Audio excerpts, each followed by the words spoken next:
Ipsas 4, the effects of changes in foreign exchange rates, provides guidance on how public sector entities should account for and report the effects of changes in foreign exchange rates.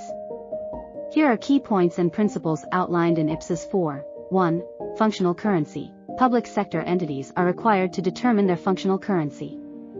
The functional currency is the currency of the primary economic environment in which the entity operates. It is the currency that most affects the entity's transactions, events, and conditions. 2. Transactions in foreign currency.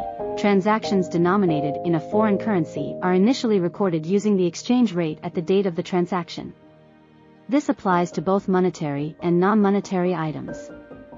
3. Translation of foreign operations.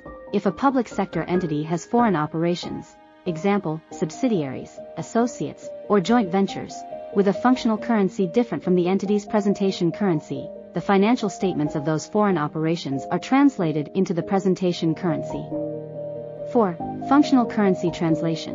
When translating foreign operations, the entity should use the exchange rates at the reporting date for assets and liabilities and the average exchange rate for the reporting period for income and expenses.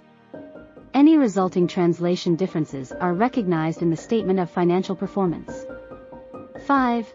Non-monetary items. Non-monetary items, including property, plant, and equipment, are translated using historical exchange rates at the date of acquisition or revaluation.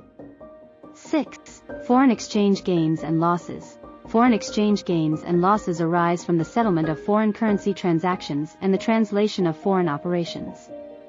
These gains and losses are recognized in the statement of financial performance unless they are directly attributable to non-monetary items, in which case they are included in the cost of those items. 7. Forward exchange contracts. Public sector entities may use forward exchange contracts to hedge foreign currency risks associated with recognized assets, liabilities, or future transactions.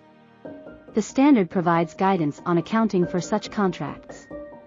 8. Disclosure requirements. Ipsas 4 includes disclosure requirements related to the entity's functional currency, the exchange rates used, the amount of exchange differences recognized in the statement of financial performance, and any significant forward exchange contracts. 9. Consistency with Ipsas. Entities are required to ensure that their accounting for foreign exchange transactions and translation is consistent with all applicable Ipsas. If a conflict arises between Ipsas 4 and another Ipsas, the requirements of Ipsas 4 prevail.